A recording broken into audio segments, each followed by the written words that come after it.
ওটের মুখে পুলিশের নিরাপত্তা নিয়ে নিরাপত্তা নিয়ে তৃণমূল নির্বাচন কমিশন অভিযোগ করেছে পুলিশ নিরাপত্তা বন্ধ হচ্ছে না নাকি? অভিযোগ হলে করতে হবে। আপনাকে এই ভিডিওটা দেখাই, এটা প্রার্থী যে নন্দীগ্রামে, একে আমি মুখে নাম আনতে চাই না, is not my counter part, people knows it very well. আপনি বলুন তো, একজন প্রার্থী দাঁড়িয়ে থেকে গোটাগত ভেটুরিয়ার মুসলমানদের দিয়ে, আপনি দেখুন তো, আমাদের বুথ সভাপতিকে পিটিয়েছে, আজকে এফআইআর হয়েছে প্রার্থীর নামে। আপনারা তো এগুলো দেখেন না।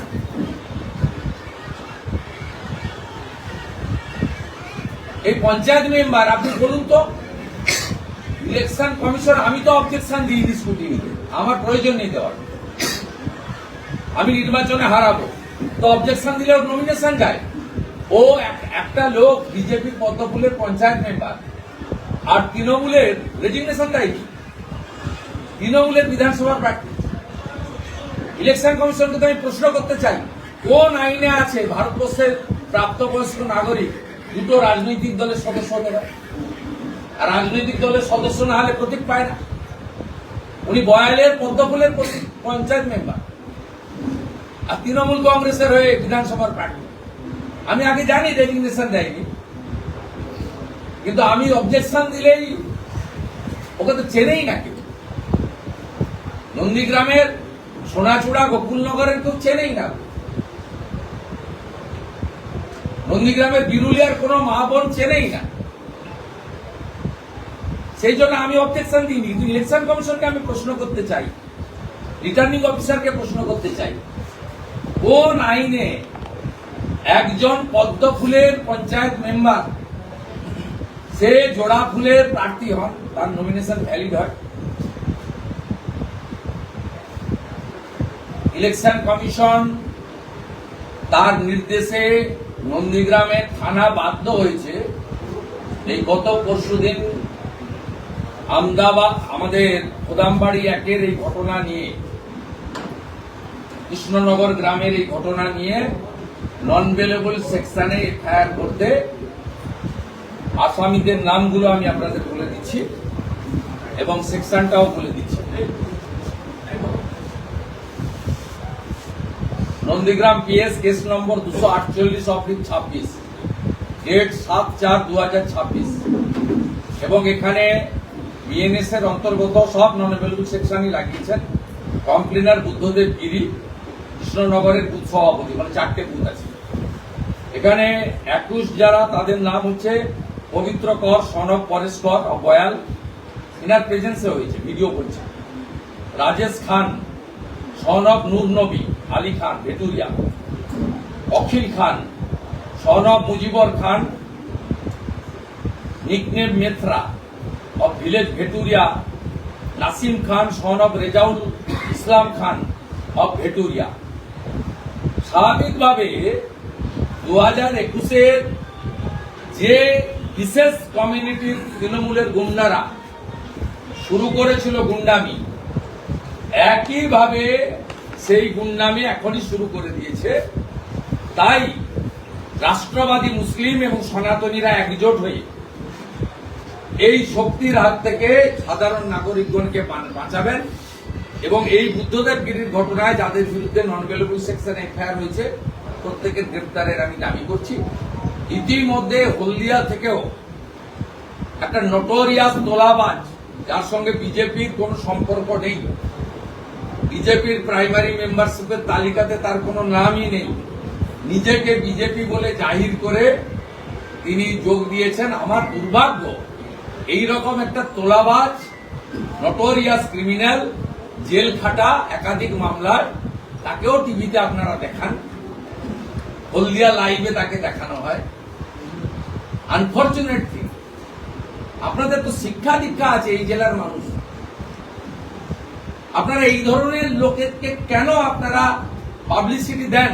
তিনিও কাল থেকে ধমক চমক দিচ্ছেন। আমি ইলেকশন কমিশনের পুলিশ অবজারভারকে বলবো, যেভাবে নন্দীগ্রামের রথিবালা আড়ির খুন করা আলরাজির বিরুদ্ধে সেকশন 111 আপনারা করেছেন, ঢুকলে আর কোনোদিন বেরোতে পারবে না। এর বিরুদ্ধেও ইফ নেসেসারি সেকশন 1111 অ্যাপ্লাই করতে হবে। এবারের নির্বাচনে কোন গুন্ডাকে আমরা রাস্তায় থাকতে দেব না। ধমক চমক যদি দেন তাকে আইনি পথে ইলেকশন কমিশনকে বাধ্য করব ব্যবস্থা নেওয়ার জন্য। আমি ধন্যবাদ জানাবো পুলিশ অবজারভার এবং ইলেকশন কমিশন, তারা লফুল অ্যাকশন অল্প হলেও নিতে শুরু করেছে। নন্দীগ্রামের দ্বিতীয় শুভেন্দু অধিকারী একজন প্রার্থী হয়েছে, কি বলবেন? আপনাকে যে একটু খবরটা ঠিকঠাক নেই, আজকে ওই প্রার্থী মনোনয়ন তুলে দিয়েছে। আগামীকাল অমিত শাহ আসছে। এসব করে আমাকে কিছু করতে পারবে না। শ্রীরামপুর আপনিও এপিডোপিট করে নাম বদলে আমার বিরুদ্ধে লড়ুন না। মমতা ব্যানার্জি ছাড়া কোনো বড় অস্ত্র, রাজনৈতিক অস্ত্র তৃণমূলের কাছে নেই। যার কাছে তৃণমূলের সবচেয়ে বড় রাজনৈতিক অস্ত্র ভোতা হয়ে যায়, তার কাছে কি আর কারোর সঙ্গে লড়তে হয়নি। আমি তো অপেক্ষা করছিলাম যে কলকাতা থেকে মমতা ব্যানার্জি বা তার সমকক্ষ কোন নেতা নেত্রী আমার বিরুদ্ধে লড়বে। আপনিও নোটারি করে রাখুন, পরের বার যখন আমি লড়বো আমার বিরুদ্ধে শুভেন্দু অধিকারীর নাম দিয়ে লড়বেন। ইভিএম এ তো মুখটা থাকবে। নন্দীগ্রামের মানুষ, এই এলাকার মানুষ মুখটা দেখলেই যথেষ্ট। আমি 2004 থেকে লোকসভায় এখানে লড়েছি লক্ষণ সেনের বিরুদ্ধে। আমার যা সেদিনও লোক দেখেছে, বয়সের বৃদ্ধি এবং বয়স বৃদ্ধির সাথে সাথে শরীর মুখে যেটুকু ছাপ পড়ে, এর বাইরে যদি কোনো পরিবর্তন কেউ দেখাতে পারে তাহলে আমি তার কাছে ক্ষমা চাই। প্রচারে বেরিয়ে অভয়ার মাকে ঘিরে তৃণমূলী মহিলাদের যে তৃণমূল বর্বর, তৃণমূল অসভ্য, তৃণমূল ধর্ষকদের পার্টি। শ্রীরামপুর তাই পীড়িত পরিবারকে এই ধরনের অসভ্যতামি করার মধ্য দিয়ে তৃণমূলের যে নোংরা কালচার, যে সংস্কৃতির আমদানি করেছে রবি ঠাকুরের বাংলায়, সেটা প্রকাশ। দুজনকে ডিমোরালাইজ করেছে। একজন সুতাহাটায় তৃণমূল প্রার্থী মিছিলে গেছিল, আরেকজন নন্দীগ্রামে তৃণমূল প্রার্থীর মিছিলে গিয়ে স্লোগান দিচ্ছিল। দুজনকে করেছে। তাই এক্ষুনি আমি কনক্লুশনে আসবো না। ইলেকশন কমিশন, অবজারভার সবার অ্যাটিটিউডের অনেক পরিবর্তন ঘটছে। তাই আজকে মুখ্যমন্ত্রী যখন নমিনেশন করছিলেন, তার কথোপকথনগুলো দেখবেন। তিনি অবজারভারকে জানতে চাইছেন আপনি ত্রিপুরার কোথায় বাড়ি। ওনার মাথায় ঘুরছে ত্রিপুরা তো বিজেপি শাসিত রাজ্য, তাহলে সেখানকার অবজারভার এসেছে মানে আমি চুরি করতে পারবো না।